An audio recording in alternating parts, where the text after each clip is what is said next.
Je vais revenir sur la cartographie. Je pense que lorsque vous lisez les propositions de G13, parce que toute cette notion de cartographie électorale part de là. Et malheureusement, c'est toujours mal perçu jusque-là. Je crois que le directeur des opérations a épinglé un peu cette différence. La cartographie électorale, en termes techniques, en principe, ça traduit deux réalités. C'est la compréhension de deux réalités qui nécessite absolument des précisions de ma part. Lorsque le G13, parce qu'il faut partir de là, demande à ce que la CENI publie obligatoirement la cartographie électorale, le G13 fait allusion au centre d'inscription et au bureau de vote. Il appelle ça cartographie électorale. Mais nous avons besoin de concepts. Centre d'inscription, c'est la cartographie des centres d'inscription. Ça s'appelle comme ça. Le bureau de vote et le centre de vote, c'est la cartographie de bureau de vote. Parce que quand on dit cartographie électorale, ça ne veut rien dire jusque-là. Il faut préciser de quoi s'agit-il. De ce fait-là, sur le plan tout à fait opérationnel, la CENI prend en charge la cartographie électorale des CI. C'est de la compétence de la CENI, c'est de la compétence opérationnelle. On est bien d'accord. On est bien d'accord. Non, c'est très important parce qu'on est en train de faire croire comme s'il y a une violation quelque part. On dit, pourquoi vous avez le système de reprendre intégralement, n'est-ce pas? Oui. La révisitation des CI, parce qu'il faut le dire comme ça en des termes simples. Ne perdez pas de vue que les centres d'inscription deviennent après le site de vote.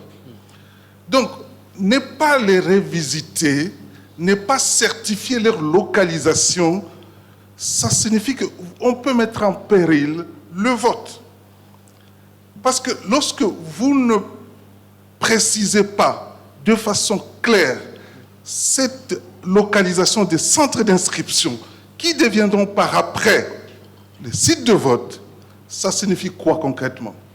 Ça signifie que vous pouvez croire que dans ces circonscriptions-là, les centres d'inscription existent comme en 2018, alors que ça n'existe plus. Soit parce que les écoles sont transformées, soit les établissements qui ne nous appartiennent pas. N'oubliez pas que la CENI n'a pas d'établissement. La CENI concourt des établissements de privés ou de l'État pour établir les centres d'inscription. Comment voulez-vous que la CENI croie d'elle-même que tous ces centres d'inscription existeraient de son fait? Non, non. C'est important de le préciser, oui, parce que j'ai l'impression que... Ça, on a bien compris.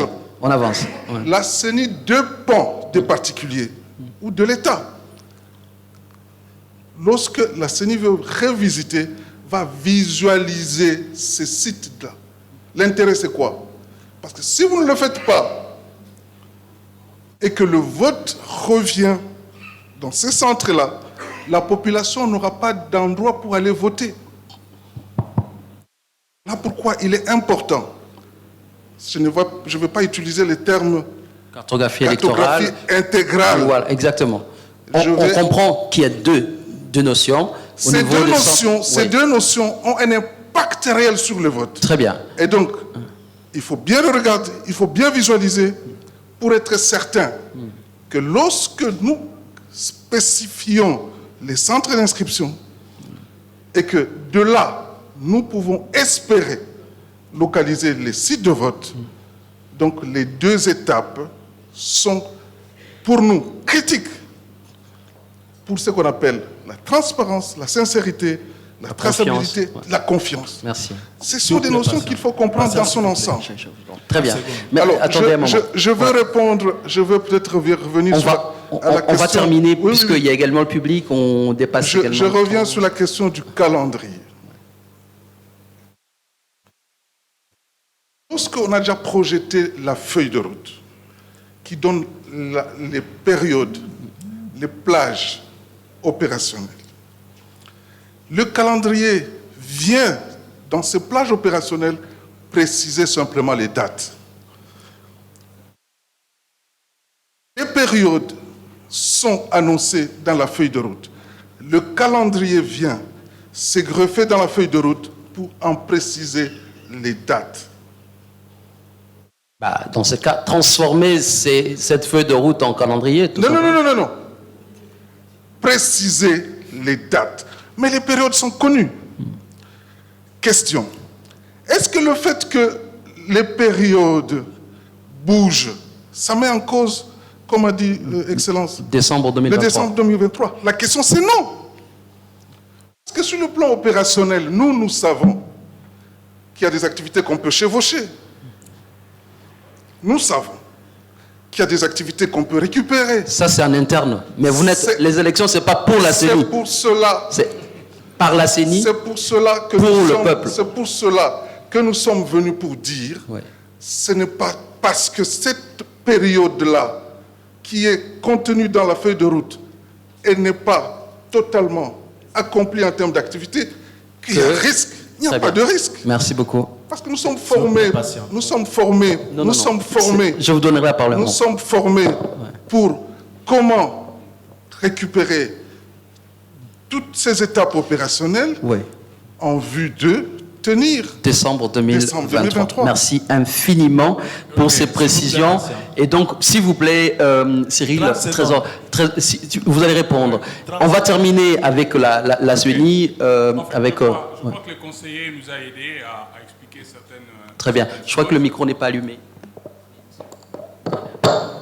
Ça faisait 17 783 centres d'inscription pour la période 2016-2018. Les 17 783 centres d'inscription sont implantés dans les groupements et dans les communes. 5 900 groupements, 313 communes. Nous avons dû déployer des préposés au nombre de 9 000 dans ces 5 900 groupements et 313 communes. Chaque préposé muni d'un smartphone pour prélever les coordonnées géospatiales de la carte. À la fin, sur les 17 783, plus ou moins 16 000 se sont confirmés. Ça veut dire qu'il nous fallait vérifier la disponibilité et la viabilité. 16 000 se sont confirmés. Nous avons confirmé 16 000 centres d'inscription de l'édition 2016-2018. Parce qu'il fallait conserver le quota de chaque entité. Là où les CI n'étaient plus viables, nous avons demandé ou au chef de groupement ou au bourgmestre, indique-nous un autre endroit où nous allons mettre le CI qui a disparu. Merci. Parce que l'école est devenue une église, parce que l'école est devenue un hôtel, parce que l'école est devenue un dépôt, parce que l'école a été emportée par les pluies.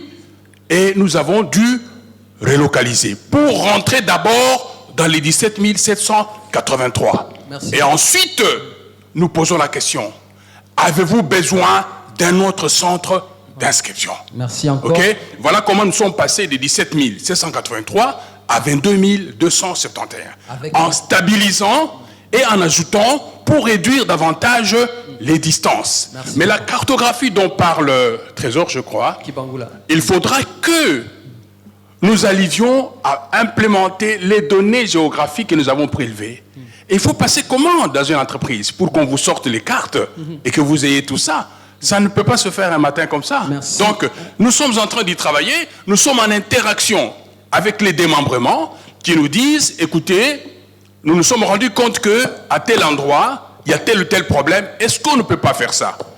Mais dans l'entretemps, ce dont nous avions besoin, notamment pour travailler avec les fournisseurs, nous avons envoyé chez les fournisseurs. Parce que, nous le disons, chaque machine qui sort de Mirou est destinée à un centre d'inscription depuis Mirou. Donc il fallait bien cette cartographie-là. Et Mirou y travaille. Nous avons reçu les 500 kits pour la formation. Le 16 novembre, 5400 kits vont arriver. Chaque kit d'enrôlement avec une adresse précise. Si c'est EP Ouangata, c'est EP Ouangata depuis Séoul. Très bien. Ça ne peut pas aller distribué à ici, Bao ne peut pas être distribué ailleurs. Merci beaucoup, merci infiniment.